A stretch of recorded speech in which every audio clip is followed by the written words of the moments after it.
What's up, guys? Welcome back to Nowstalgia. Dave here with a review of White Noise, Noah Baumbach's new movie for Netflix, his third Netflix film, first since Marriage Story, once again reuniting with Adam Driver and, of course, his partner Greta Gerwig back in the acting role as well, alongside Driver.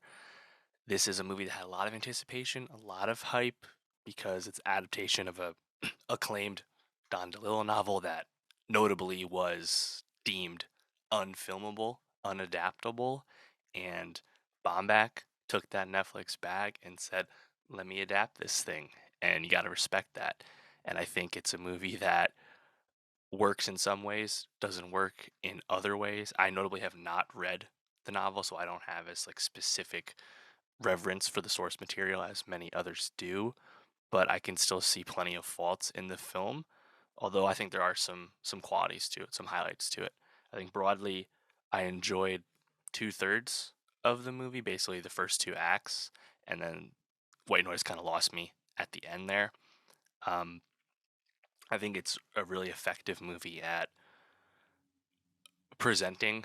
I think the early themes of the novel, as far as I understand. Act one, you're really satirizing like academia, satirizing like the university system with Adam Driver's character, Jack Gladney, as a professor at this college teaching Hitler studies. It's like really ridiculous and on the nose, but also super funny. Um, there's an amazing scene that Driver shares alongside Don Cheadle, another fellow professor, where they kind of go back and forth lecturing to a classroom about Driver going off on Hitler and then Cheadle's character going off on Elvis, a class he wants to teach, kind of molding an Elvis studies class off of what Jack teaches about Hitler. It's pretty crazy, but like the filmmaking in that scene as the camera moves and the two performances from Driver and Cheadle, like really cool. Like that's like an amazing like sequence in the film. I think if there was more stuff like that, I think people would really like it. I think the issue with the movie is that I think the thematic through lines of what this is supposed to get at in terms of I think a pretty like layered comment on consumerism and meaning in your day-to-day life and things like that. It just doesn't feel like the movie comes together around that message by the end. I honestly was left quite wanting with where you're left with our two main characters, Driver and Gerwig.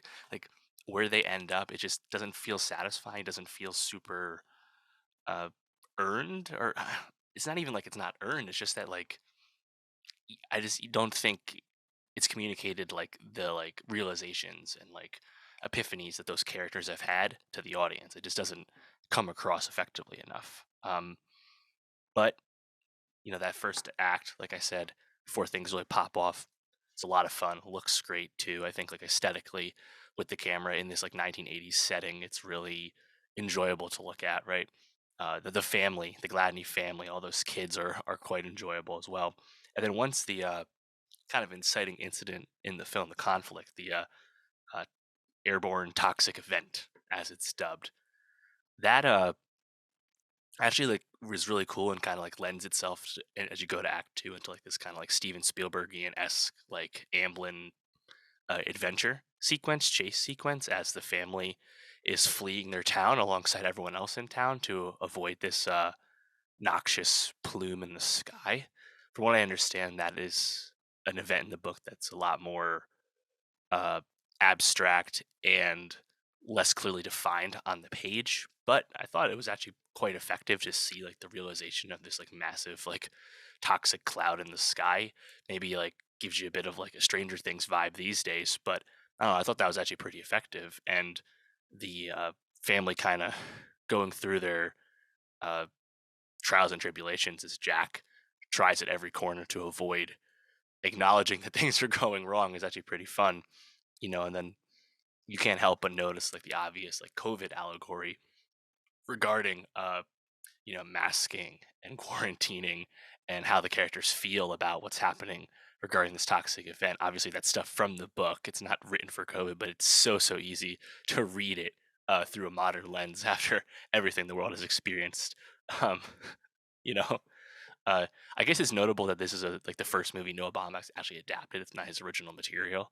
Um, and like just taking that Netflix bag, Netflix once again giving an auteur money to take a huge swing, very similar to Inarritu's Bardo that we just got. And obviously, it doesn't seem like Netflix is in the business of funding these kinds of movies going forward. But hats off to Baumbach for trying, because I do think it was a noble effort for sure.